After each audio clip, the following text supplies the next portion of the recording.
প্রায় 3 মাস অতিক্রান্ত হওয়ার পর এক নাবালিকাকে উদ্ধার করে ভাটপাড়া থানার পুলিশের বড়সড় সাফল্যের খতিয়ান তুলে ধরল। এই ঘটনার সঙ্গে জড়িত সন্দেহে গতকাল রাজারহাট থেকে বাপ্পাদিত্য দেবনাথকে পাকড়াও করে। আজ তাকে ব্যারাকপুর আদালতে পাঠানো হয়। আর এই নাবালিকার উদ্ধারে তার বাবা মা যথেষ্টই খুশি। তার পাশাপাশি ভাটপাড়া থানাকে অসংখ্য ধন্যবাদ জ্ঞাপন করেন তারা। আজকে প্রায় 3 মাস অতিক্রান্ত হয়ে গেছে। খবরের জেরেই কি আপনার মেয়ের উদ্ধার হলো? দেখুন, খবরের চ্যানেল থেকে তো প্রচণ্ড আমাকে সহযোগিতা করেছে। তারা বিভিন্ন জায়গায় খবরটা প্রচার করেছে, থানাও সহযোগিতা করেছে। তারাও কোনো মিসিং লিঙ্ক পাচ্ছিল না, মেয়েটার কাছে কোনো মোবাইল ছিল না, বা ওর সাথে কেউ গেছে এরকম ছিল না, ও এত একা বেরিয়ে গেছে। পুলিশরাও 3 মাস ধরে প্রচণ্ড খোঁজাখুঁজি করার পরে গতকাল আমার কাছে একটা ফোন আসে বিধাননগর থেকে।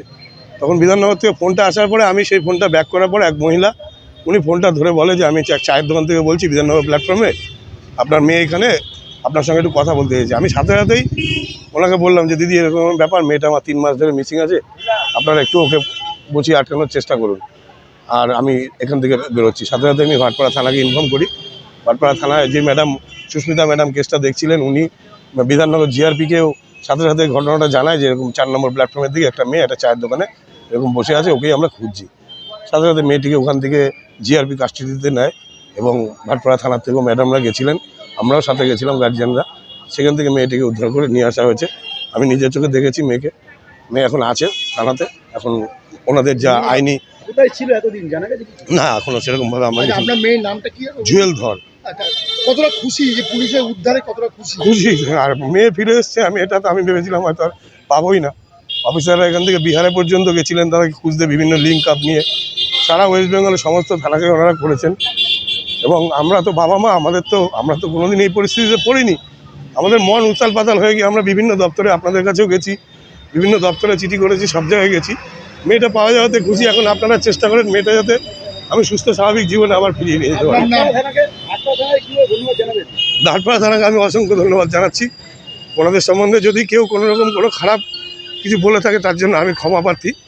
হ্যাঁ, পুলিশের কাজ করেছে, ওনারা মেয়েটাকে উদ্ধার করে নিয়ে এসছে। আমরা হয়তো গেলে পারতাম না, খবরটা আমি দিয়েছি, কিন্তু উদ্ধার ওনারা করে নিয়ে এসছে। আমি ভাটপাড়া থানার কাছে কৃতজ্ঞ। এবার আপনাদের কাছে আমি অনুরোধ করছি মেয়েটাকে যাতে সুস্থ স্বাভাবিকভাবে আমি স্বাভাবিক জীবনে আমি একটা ফিরিয়ে নিয়ে যেতে চাই। আপনারা আমাকে হেল্প করবেন। আমার নাম রানা ধর। সুস্মিতা কে হন আপনি? সুস্মিতা ম্যাডাম আমার কেসের আয়ো। মেয়ে হচ্ছে জুয়েল ধর আমার মেয়ে। আপনি কে হন? আমি ওর বাবা। আনন্দিত যে আপনার মেয়েকে ফিরে পাচ্ছেন? আমার আনন্দের কথা বলতে পারবো না, আমি খুব খুশি, এইটুকুনি বলতে পারি যে আমি মেয়েকে দেখেছি, এতেই আমি শান্তি। মেয়েকে এখন সুস্থ স্বাভাবিক জীবনযাপনটা দিতে চাই, আর কিছুই নয়। কেন কতদিন বাদে মেয়েকে পেলেন? আজকে প্রায় 3 মাস, 2 দিন বাকি আছে 3 মাস হতে, তা 3 মাসই ধরেন। 3 মাস পর আমি মেয়েকে পেয়েছি, দেখেছি চোখে, এটাই শান্তি। এখন পরিবেশ তো অনেক রকম কথা বলে, এখন মেয়েকে আমি সুস্থ স্বাভাবিক জীবন দিতে পারলে আমি এতেই খুশি, আর কিছু না। আপনার মেয়েকে উদ্ধার করলো, হ্যাঁ, কি বলবেন? ভাটপাড়া অনেক অনেক ধন্যবাদ ওনাকে জানাচ্ছি, আর কিছুই বলার নেই আমার ভাষা। আপনার মেয়েকে যে নিয়ে তার 21% কি ধরা পড়েছে? কিছু আমি জানি না এখনো পর্যন্ত। মেয়ে কিছু আমাদের সাথে মেয়েকে তো ওইভাবে কথা বলতে দিইনি। ধরেছে হ্যাঁ, যে নিয়ে গেছিল তাকে 21% কে পুলিশ ধরেছে। হ্যাঁ, 3-4 জনকে পুলিশ ধরেছে। চালান করা হবে। হ্যাঁ, কতটা খুশি, আনন্দ? অনেক অনেক অনেক খুব খুশি, খুব খুশি। আপনার নাম? আমার নাম রেখা ধর। আপনি ওই জুয়েলের কে হন? মা।